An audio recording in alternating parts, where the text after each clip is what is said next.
Do Pai, do Filho e do Espírito Santo. Amém.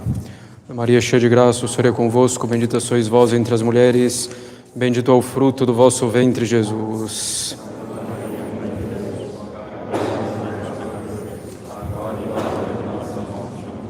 Podem sentar-se. Estamos hoje no segundo domingo depois da Páscoa, que é o domingo do Bom Pastor. Portanto, nosso Senhor Jesus Cristo, com esse título, é o padroeiro de nosso instituto, o Instituto Bom Pastor. Peço assim as orações de todos, pelos padres, membros do Instituto, também pelos seminaristas que aí se formam, e em particular que rezem por aqueles que são os pastores de vocês nessa capela. Caros católicos, o bom pastor, que é nosso Senhor Jesus Cristo, de que trata a liturgia de hoje, o bom pastor, que é nosso Senhor Jesus Cristo, leva as ovelhas à perfeição. Sede perfeitos, como vosso Pai Celeste é perfeito, nos diz nosso Senhor Jesus Cristo nesse mandamento presente logo no início da sua pregação evangélica. Continua nosso Senhor dizendo: aprendei de mim, que sou manso e humilde de coração. E ainda, amai-vos uns aos outros como eu vos amei. Ou ainda, e para ficarmos apenas nessas palavras de nosso Senhor, quem quiser vir após mim, negue-se a si mesmo, tome a sua cruz e siga-me. Nós temos então esse mandamento explícito da perfeição que nos é dado pelo bom pastor. Sede perfeitos, como vosso Pai Celeste é perfeito. E temos implicitamente esse chamado veemente à perfeição, com todas essas frases de nosso Senhor: aprendei de mim. Aprender de nosso Senhor, fazer como Ele, segui-lo, é, evidentemente, buscar a perfeição, é tender à perfeição. O bom pastor, nosso Senhor Jesus Cristo, leva as ovelhas à perfeição. Portanto, caros católicos, um bom pastor, um padre, um sacerdote, deve ele também levar as ovelhas à perfeição, devendo ser ele o primeiro a imitar nosso Senhor Jesus Cristo.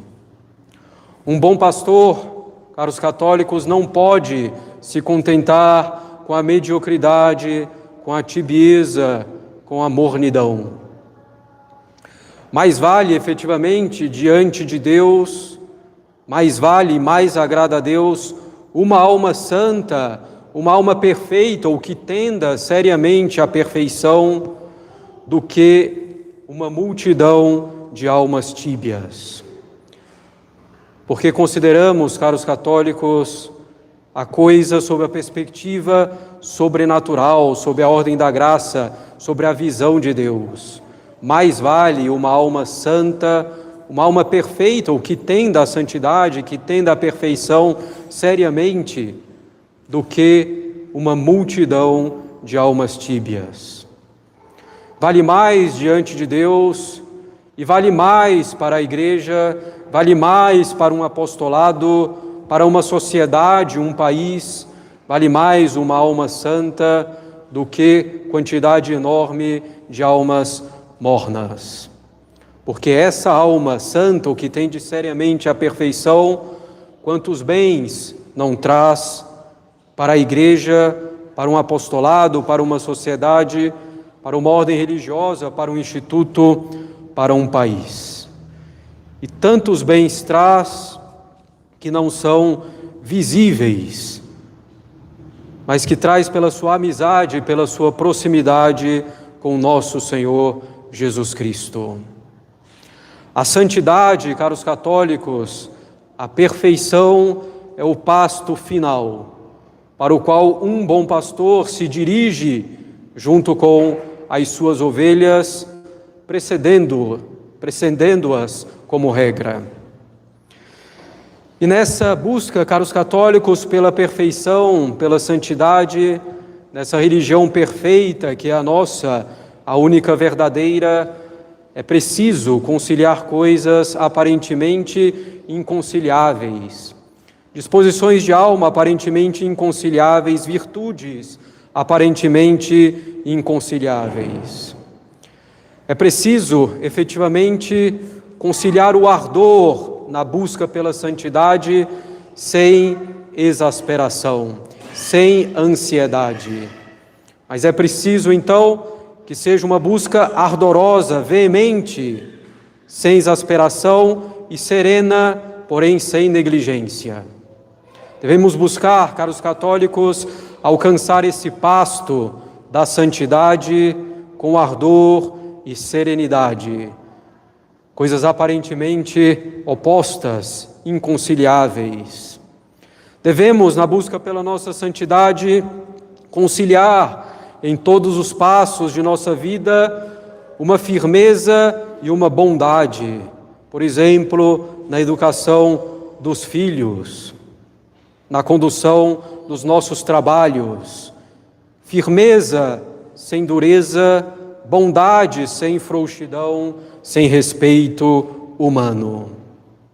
Temos ainda que conciliar, caros católicos, a confiança em Deus e a boa desconfiança de nós mesmos, sem que uma coisa anule a outra. Confiança em Deus sem presunção de que nos salvaremos sem fazer verdadeiro esforço. Boa desconfiança de nós mesmos, sem desespero, sem perder coragem. Precisamos unir o ânimo e a paciência com nós mesmos.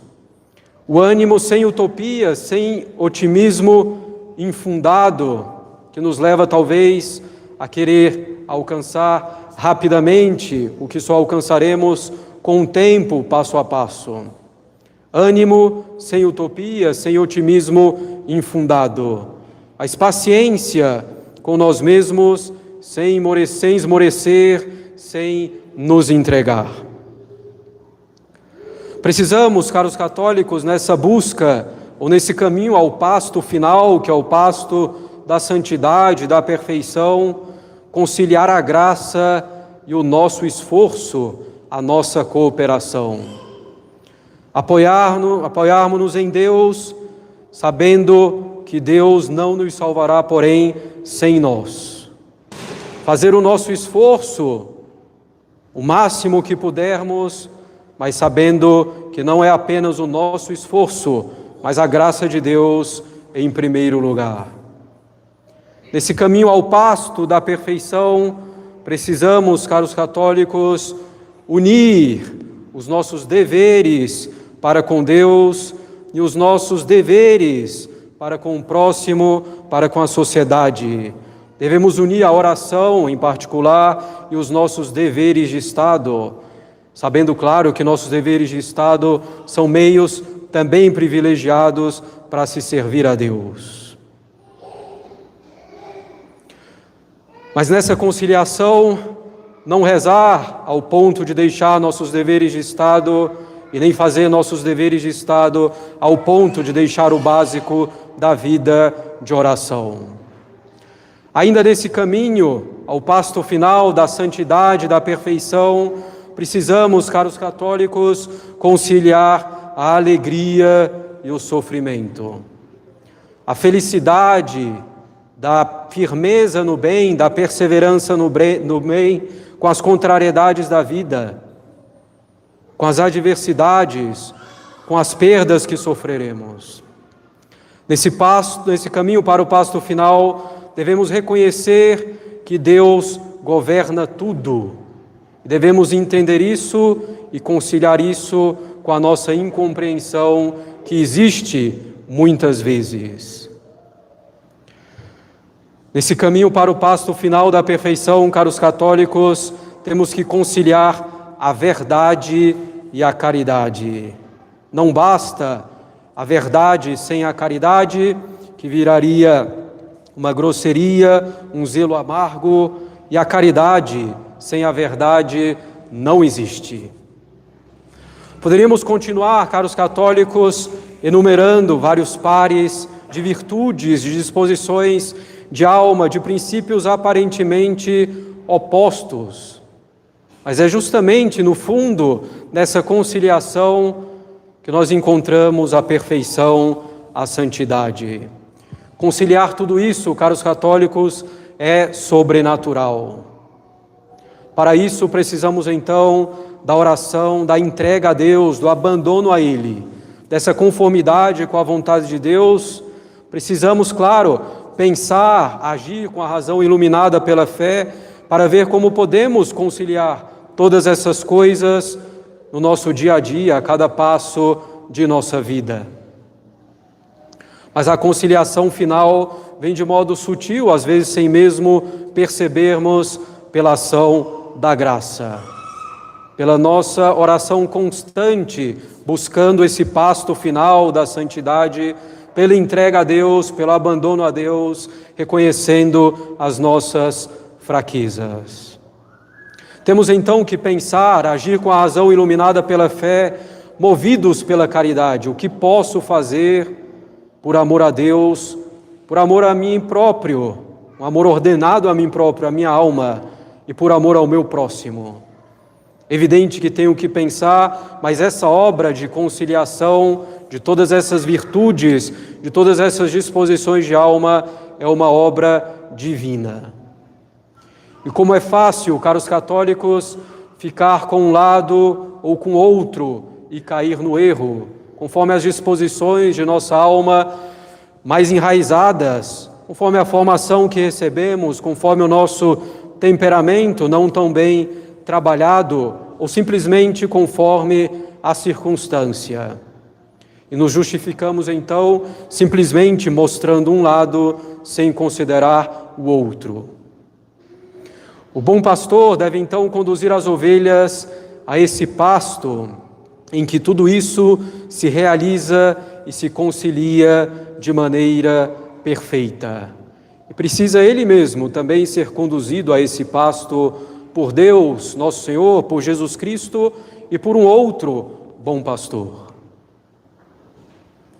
Agora, caros católicos, a base de tudo isso, de toda essa conciliação, a base para se chegar no pasto, o caminho é pavimentado pela verdade.